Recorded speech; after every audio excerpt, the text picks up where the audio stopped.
Man, what is happening, my YouTube family? Of course, it is your boy B Nunn. I'm coming at you on this Tuesday. And first and foremost, as always, want to send out positive vibrations and blessings to anybody who could be listening. Now, with all that being said, we all know that the Los Angeles Lakers pulled off a trade on yesterday.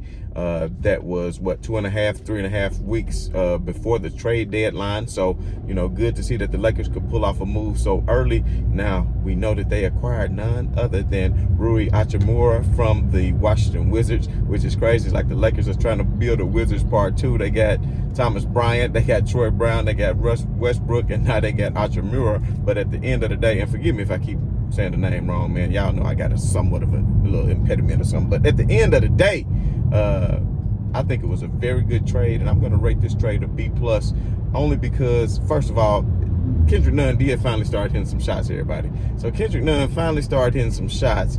And as he finally started to hit some shots, then the Lakers wanted to trade him. But at the end of the day, he was inconsistent and streaky at best. Even at one point in the season, we know he went back down to the G League just so he could try to work on his game and elevate it so he can get back up to how he used to play before he missed all of last season, we know, with the knee bruise, I believe it was. So at the end of the day, I think it's a great trade because what the Lakers were lacking dramatically was that of size. So the Lakers had no size. The Lakers had way too many guards. We knew that going into the season.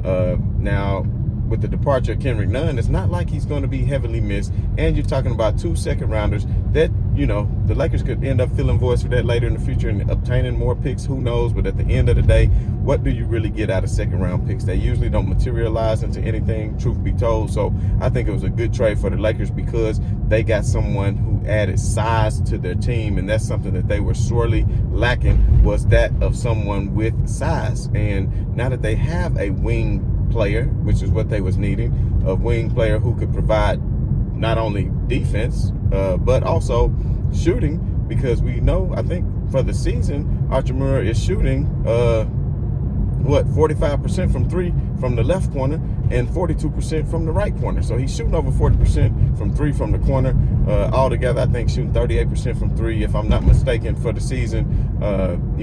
He's going to have a lot more wide open looks playing along the sides of the likes of a LeBron James. So that's going to be even better. Now, I will mention this. Some of these players get with LeBron or get on the Lakers and they go from being able to shoot to being able to not even hit the side of a barn, because I've seen that with the Lakers rosters last year. They had several players who in previous teams were decent three-point shooters, and then all of a sudden they became terrible. Pat Bev was a decent three-point shooter, and we saw how rough his season started off, but maybe now he's settled in and got used to the limelight of being in the limelight of playing along next side to LeBron James and being followed every day because of the franchise of the Los Angeles Lakers, because we all know, things get just a little bit different when that is the case. When you're playing for the likes of let's say a Memphis Grizzlies, a Phoenix Suns, let's say a Portland Trail Blazers or something like that, you're not going to nearly get the same attention from media outlets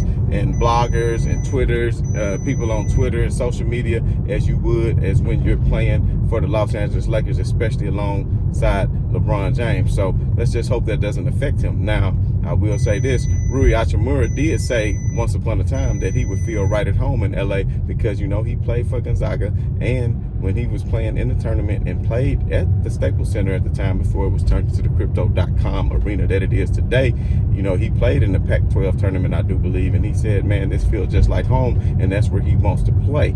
He is a West Coast guy, so, hopefully that can all work out for him and the Los Angeles Lakers, because obviously, that's somewhere that he would like to be. I know a lot of people are saying, they want to extend him and blah, blah, blah. Well, technically, that was a little bit of sloppy reporting, I think, on most people, because they're not going to be able to extend him. That's not the thing, because, the Wizards failed to do so in the time constraints to extend that rookie contract. It never happened. It wasn't fortuitous enough for him to accept, or they just didn't come to terms to agreement on a deal. However, they can't sign a new contract with him because he will be a restricted free agent. So he has to play out that contract this final year as a restricted free agent. That means that he can go out and test the market, and if he signs with someone else, the Lakers have a chance to match that offer sheet. I think the Lakers are looking towards the future because, Anthony Davis, he is injured quite frequently. With that being said, with the injuries of Anthony Davis, you would think that the Lakers do want to get somebody solid like Hachimura who can play, bigger in the paint and can spread the floor.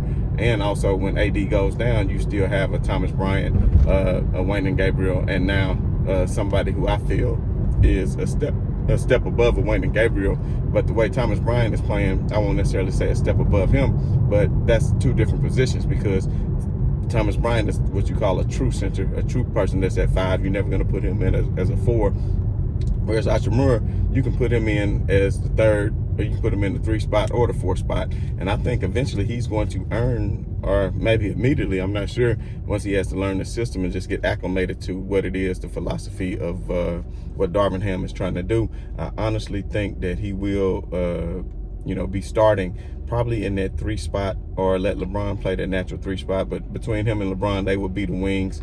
Let AD play the center, I would imagine. And then you could have a backcourt of, Austin Reeves or Lonnie Walker when he comes back, and Pat Bev as your starters. Or, of course, you have Russell Westbrook to come in as well with his ball handling capabilities, and off the bench what he'll be able to do. So it'll be a lot of different ways that the Lakers will be able to mix and match this. So I wouldn't necessarily think that this is a bad trade for the Lakers. I know a lot of people said it doesn't make a lot of shockwaves and things like that, but to me, I just honestly think that it's a very good move for the Los Angeles Lakers, because it gave them the depth that they need. I mean, he has a wingspan of 7.5 feet, I think they said. So, I mean, he's going to be able to not only stretch the floor, but he's to be able to play good defense and, take away passing lanes and, get some blocks in, and of course, run. And if you take a look at the clip, I don't know if you've seen it, but clips are floating around of him when he was playing against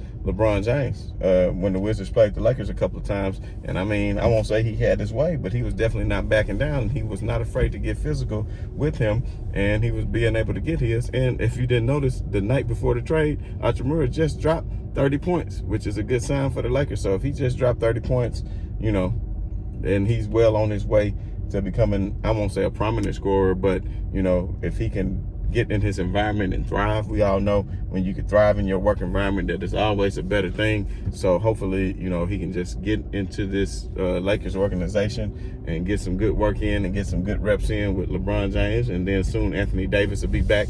And like I said, the Lakers are going to be a team that's going to have to be reckoned with regardless.